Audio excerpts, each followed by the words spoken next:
Welcome to Chapter 4. Chapter 4 deals with project integration management. So, in this chapter, we'll talk about some ideas, techniques, methods for integrating together all the stakeholders, all the components of a project so that everything works together as one single mechanism for the purposes of achieving one common goal with the help of this project. So, that's what project integration is largely about. This chapter has 8 parts. We'll cover all of them through separate video presentations. But I would like to use the following case to get us started with chapter 4. So this case is about the Airbus A380 Megajet project. You probably know that Airbus is a European manufacturer of passenger jets. This company was created by a consortium of several European countries. I know that France and UK were the two European countries who participated in this consortium. They pooled their funds, their money, their expertise together. So the main idea was to create a competitor to Boeing, because at that time there was only one large manufacturer of passenger jets, and that was Boeing. So there had to be an alternative to it for a variety of reasons. And also it was about overall ensuring technological development within those countries, innovation, technological and engineering cooperation. So all those benefits were supposed to be achieved by establishing Airbus as a competitor to Boeing.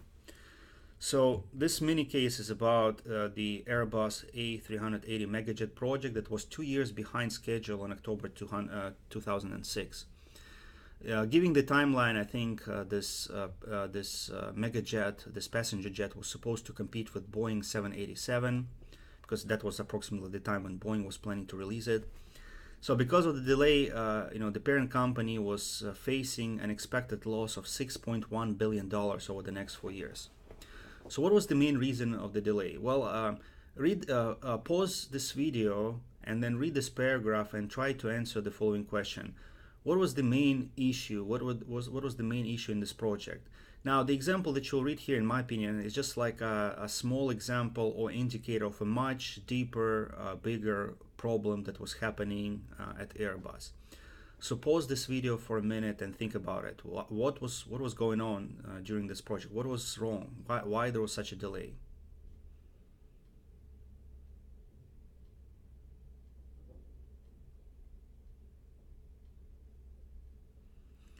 Well, in my opinion, as the paragraph says itself, the main problem was lack of integration.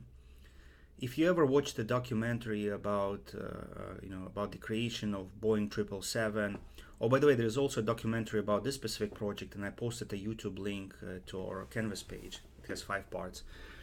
I mean, even without those documentaries, you probably understand how complex those passenger jets are. I mean, when they're designed, when they're built, there are thousands and thousands of people involved. Maybe hundreds or even thousands of different vendors supply different parts, and when all those parts arrive to the assembly plant, to the location where Boeings are assembled, everything needs to fit perfectly.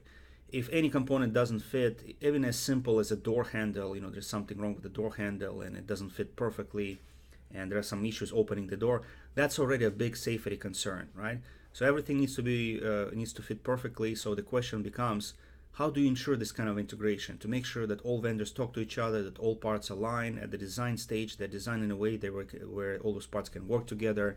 At the assembly stage, they can all be fitted together with minimal, with minimal errors and all those things. So how do you do that? Well, the answer is this: through integration and collaboration. Everything needs to be integrated together. And how do project managers go about integrating all those components? That's the main subject matter of chapter 4. So that concludes our chapter 4 overview. Thank you for watching.